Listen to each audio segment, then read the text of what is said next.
before we get into this episode, there's something that might be of interest that I wanted to tell you about. Scene and Herd, who run this podcast, have been asked by Scotland Food and Drink to undertake a strategic review of the Scotland Food and Drink Excellence Awards. Now, these Excellence Awards have been going for almost 20 years and are a huge mainstay of the food and drink sector. But it's time to ensure that they're still relevant. So if you have ever been involved in the Scotland Food and Drink Excellence Awards, or even if you've ever had an opinion about them, we would love for you, please, to complete our survey. So if you go to the On Farm Twitter, which is at @on_farm UK, and click the link in the bio, there will be a tab in there that will take you to the survey, and it should only take you a very short while to complete, but we would be enormously grateful. Welcome to the On Farm podcast. I'm Anna Davis. I would love to get goats. I wonder if you could tell my husband through the medium of this podcast why it's so amazing to be the owner of goats. Your husband's going to hate me. What's his name? Willie. Willie. I was very sceptical. The goats coming home were nothing to do with me, but I love them now. They aren't that far off having a dog, I would almost say. Wow. Today's episode is effectively a kind of does what it says on the tin type episode, whereby we are telling the story of a farming family. I am Joanna and I run the farm shop here at Farm Ness. I am Donald. I help out in the farm shop, but I run the farm here at Farm Ness.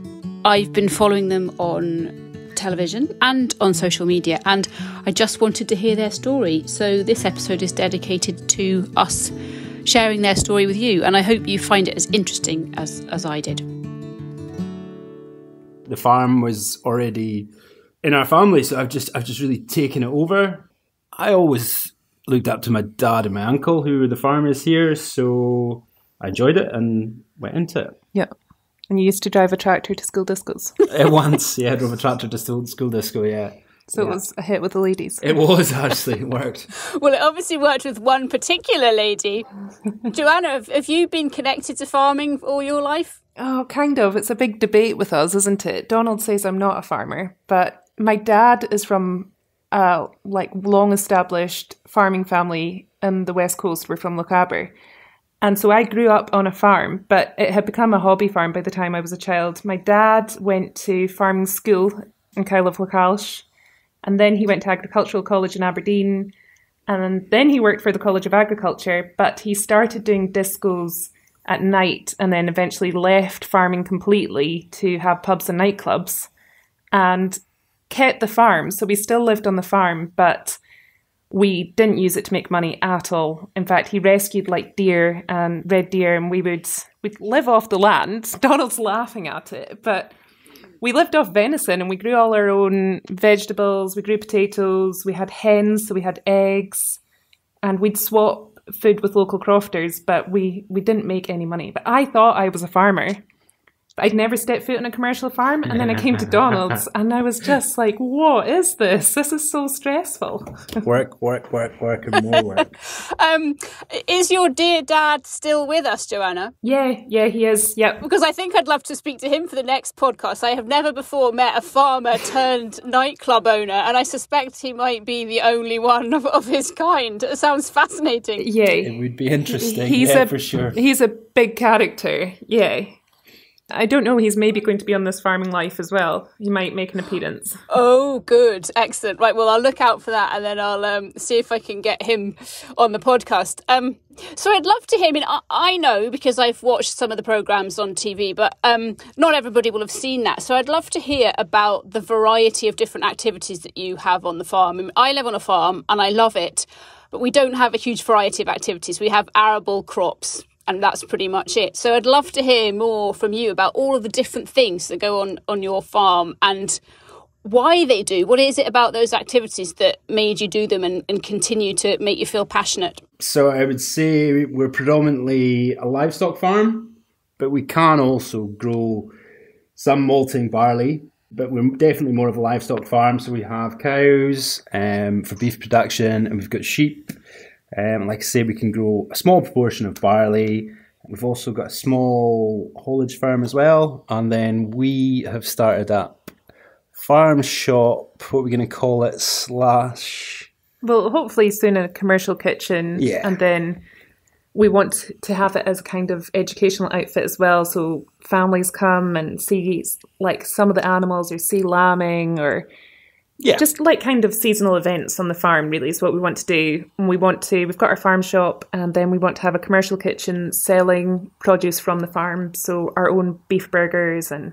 Yeah, we're doing that already. But cooked. Takeaway foods from the farm. Yes. And am I right in thinking that you're in a pretty good location for takeaway food and passing traffic? Where exactly are you located? I was just about to try and get that in, yes. You can give people the postcode if you want. IV3 So we're located. We basically leave Inverness, capital of the Highlands, as it's called, and you head to Loch Ness, and we're like a mile and a half out of Inverness. So it just really made sense to try and do something because Inverness has a population of about 60,000 now, I think. 70,000. Is it 70? Oh, well. Geography teacher, I stand corrected. And it seems in fashion just now, the whole North Coast 500 thing. Yeah, and our shop is right on the roadside of the 82. So amazing. At the moment, I mean, we're needing to get signs made. That is high on our to-do list. But people can just see the shop and they're like, oh, what's that? Because it's just so visible. The location's amazing. Oh, sounds amazing. And probably stunning scenery and views as well, I imagine. Oh, so nice. It looks right down the Great Glen towards Loch Ness. So it's wide and open and just hills. Wonderful. We farm the as you leave Inverness until you hit Loch Ness, we farm on the side of the canal and river we farm all of the ground, so yeah. Yeah, so you grow barley right on the banks of Loch Ness, don't you, Donald? We do, yeah. Oh, that's amazing. It's just you can just close your eyes and picture that, can't you? It's just stunning. So do you get a lot of your trade then from people who are effectively passing traffic as well as people who come to you specifically as a destination? Yeah, we get, well, I was saying today, our biggest passing trade at the moment is Skye and Drumnadrochit, which is a village on Loch Ness, and they all drive past the shop on the way to Inverness.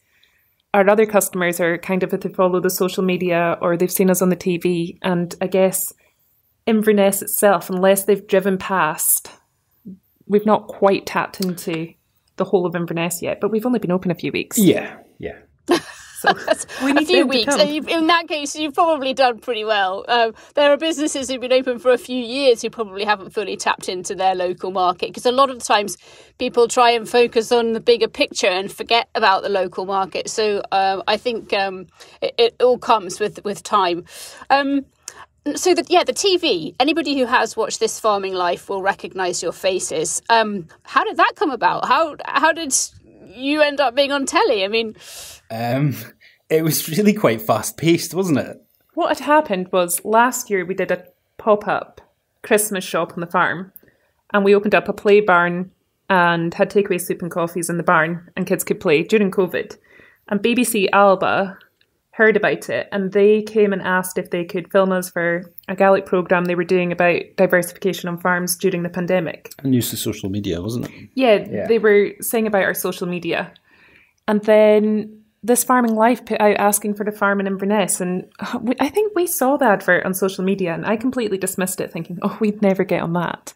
But then BBC Alba sent us all of the footage they took and said, why don't you apply for this? So I thought, I'll just press forward. And I forwarded it onto the email address and said, well, we'd be keen if you are. And it just kind of snowballed from there. I couldn't even believe they replied to us, to be honest. Wow. I think we were quite late.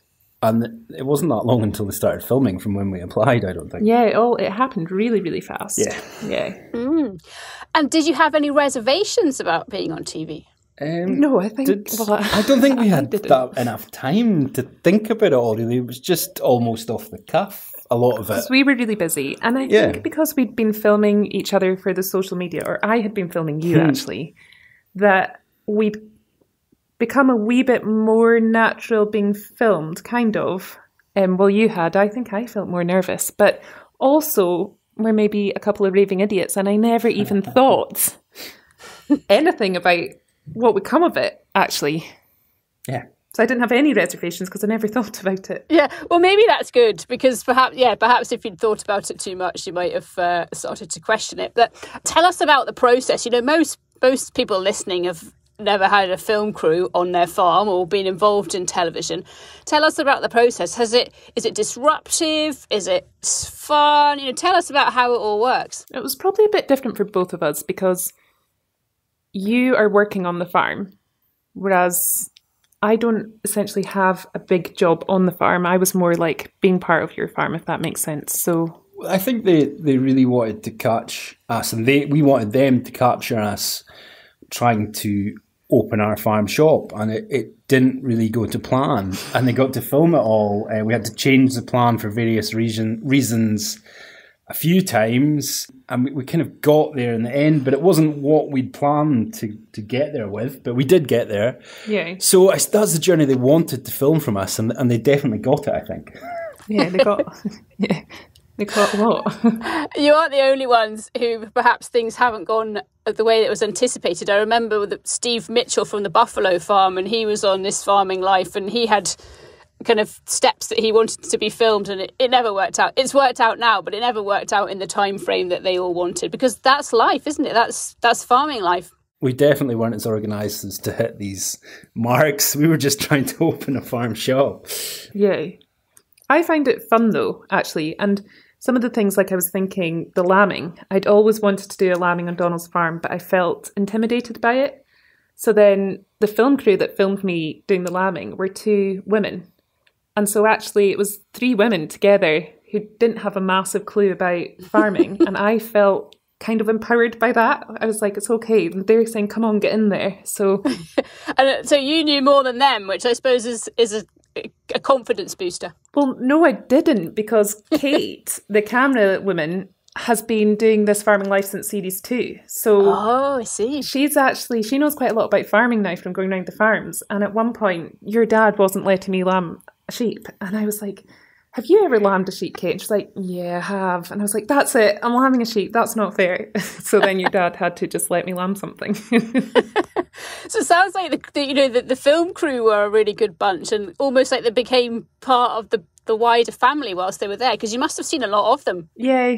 Yeah, well, I think they definitely did. Towards the end, we started getting different camera crew, but in the beginning, when it was Kate, Zoe, Stephen, the original kind of camera crew, we saw quite a lot of them, and yeah, it was quite nice. It was good crack. There's normally only 2 people, so it's not that invasive at the time. So you probably I didn't think too much about it. Yeah, that sounds a wee bit, but yeah. It was like, I looked forward to them coming because it broke up the monotony of your life, and it's like, oh, it's a bit of crack, and they would laugh at things you were doing, and you thought, oh, this is good fun. So it was nice. Yeah. They often would give me a big pep talk and be like, come on, you can do this. So I quite like that too. And I suppose the way I look at it with This Farming Life is that it has twofold benefits. Hopefully it's benefited your business by raising awareness, and we'll maybe come on to that in a minute. But it benefits because it's giving the general public a better and deeper understanding of what farming is like. And I'd love to hear your views on This Farming Life as an entire series and the benefits you think it's delivered since it's been going. Well, I mean, for me, I always say to all my family, Donald works all the time. And I feel like people don't believe me. So for me, I was like, I want to show how much he works. And I think that was well represented in all the farms. Like, people that come into the farm shop and have seen the programme say, gosh, I was exhausted just watching you. And I think it's all quite like that. Like, Ewan and Emma, they work so hard, and you can totally see that, and you can feel it, how much of your lives are invested in it, I think, maybe. Yeah, I agree. And just the fact that they're there so often, so nothing's staged. It's not like they're coming to get one thing. There might be things they would like to get, but I mean, you've got them for a day, so it's just kind of rolling with it, and you get a real insight quite often into farming life, I think, really. Mm-hmm. Yeah, and do you feel it's beneficial in terms of giving people a deeper understanding about things like, the realities of life and death on farm, the realities of meat eating and, you know, the associated high animal welfare that we see on Scottish farms. Do you think that that's a wider benefit?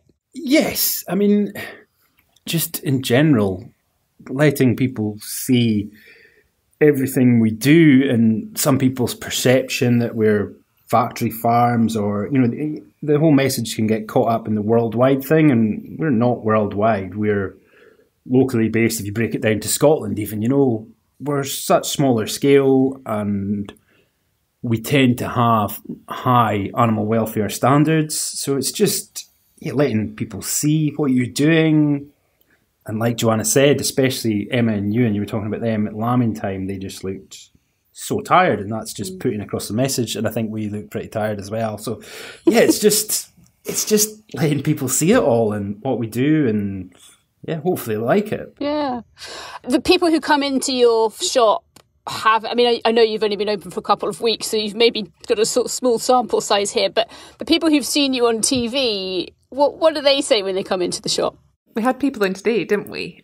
They were up from Stafford, and they were saying, oh, we've watched you on TV. And I was like, oh, is it everything you thought it would be meeting us? And they were like, oh, I don't know. And then within half a second, you and I had started arguing over, I don't know what we were arguing about. And then I just thought, oh God, this is just exactly as it is on TV, isn't it? I was like, I'm really sorry. You shouldn't be arguing in front of customers. We've had people from Ireland and people from York, yeah. People from Aberdeen. They'd come across on a holiday, but yeah, they'd been watching it, and it's quite interesting. And it's still not properly out yet, because it will go out on BBC Two. So yeah, there'll be even more people see it then. Yeah. Some people had said they thought it was really funny that the camera crew had managed to capture me staring gormlessly at the sheep, not knowing what to do. And I remember standing around not knowing what to do and thinking, oh, this will all be edited out. They're not going to use footage of me standing like an idiot. Like, oh, it definitely comes across exactly as the situation was. Yeah. Wait till one goes out that we open the shop in. Yeah, we're quite nervous about the episodes we haven't seen yet that are still to come out, because we got really, really stressed with opening the shop and running the reindeer event. And yeah, no idea what they're going to be like. Well, actually, you've preempted my next question in a way, because it might be too early to tell, but is there any part of you that thinks, oh, crikey, what have we done by opening ourselves up for this? You know, because it is, you know, this farming life is warts and all, as you've said, and that must be make you feel a bit vulnerable in a way, does it? Well, yeah, it does. Yeah, but I suppose, well, Joanna's been out of her comfort zone in the first 6 that have come out, because you've been doing some things in the farm and they haven't really showed us trying to open the shop yet. But in the next 6, I think you'll see us try to open the shop and do the other things. And we're both really out of our comfort zones. It's all new. It's not when they filmed me before, I was doing things I've done for the last 15 whatever years, you know, and it was almost easy, whereas trying to open the shop and everything that goes with it, and we had some other problems, and yeah, I think it'll be very interesting to watch. It will. I know, and you don't know how all that's going to come across, but every day we were slammed with another problem, and yeah, that we were just rinsed by the time it got to those final episodes. I think the funniest thing, they use GoPros quite a lot. And because we were going at 100 miles an hour when we opened the shop, we didn't realise at the back of the shop they put a GoPro on. And we didn't see it all day. So it was filming us all day, sort of caught all the arguments. Yeah. Because we thought, oh, the camera crew have gone, this is exactly what I think of you and what you did with that. And then at the end, they were like, thanks, guys. And they climbed up and took the GoPro down. And we were both like, oh, no. Oh, my goodness, spy cam. Yeah, that's definitely real, that. Yeah.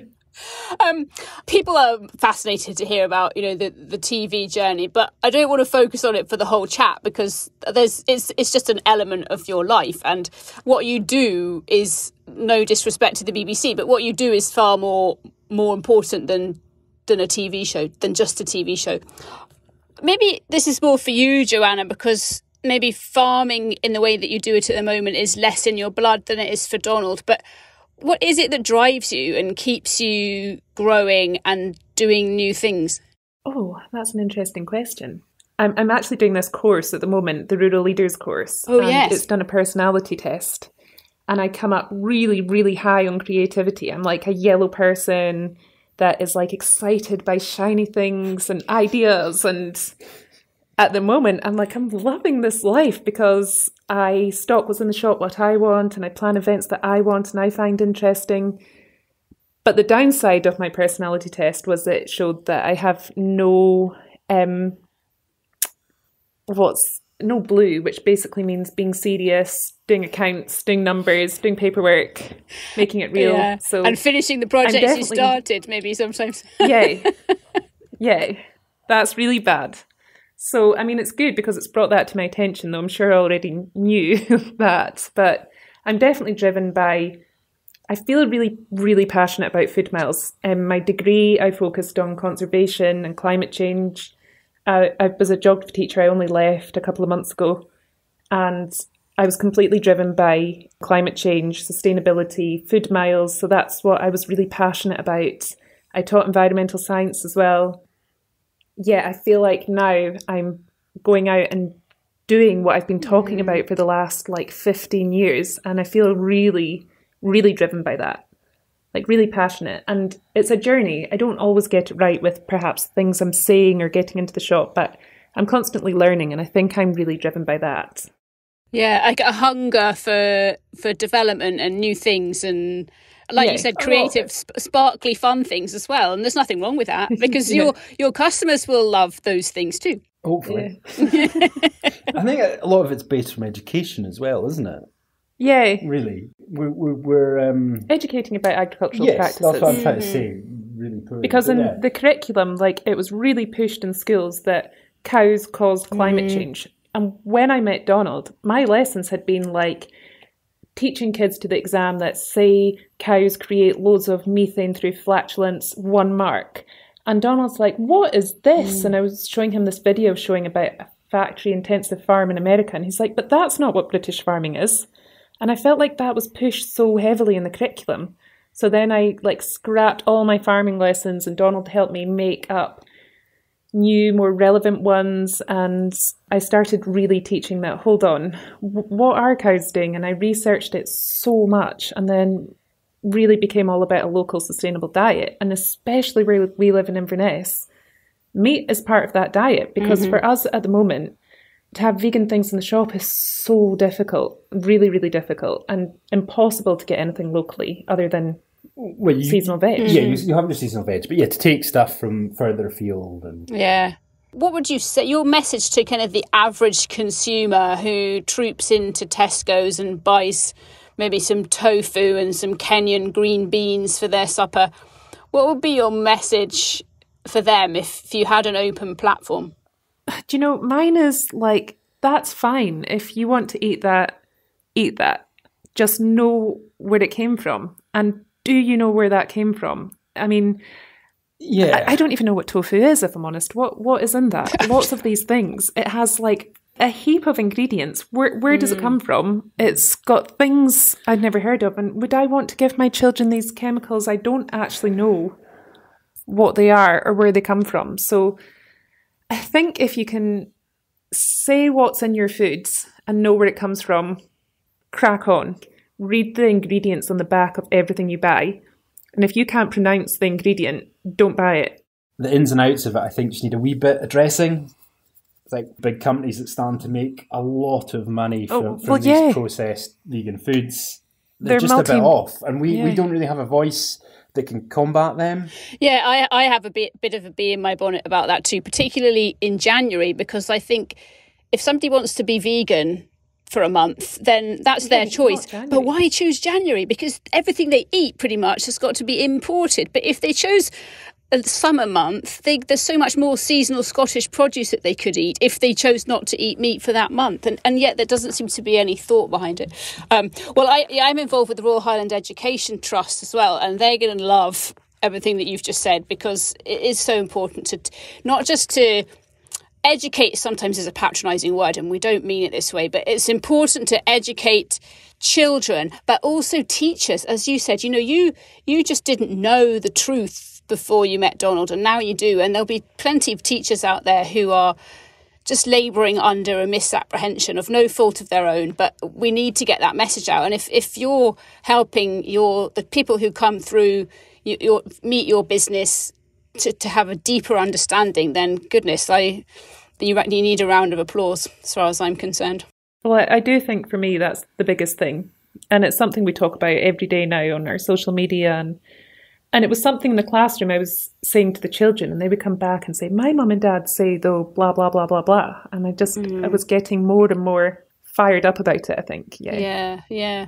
And actually, you are making a great contribution to raising awareness amongst the public about these things by being on the television. And I'm sure you'll be very diplomatic here, but do you think this farming life could do more to get messages like you would like them to out to the general public?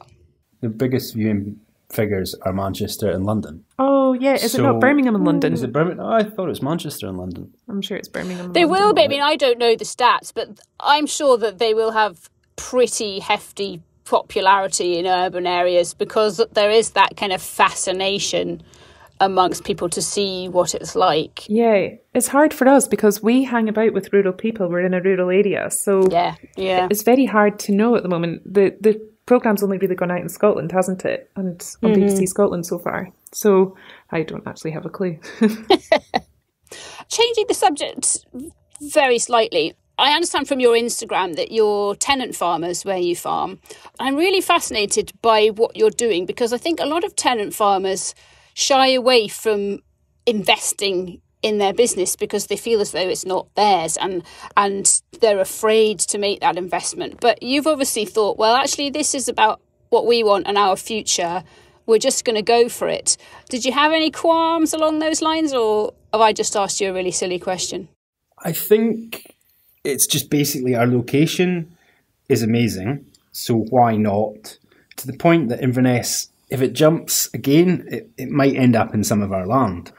So having a farm shop so close to a city, why not?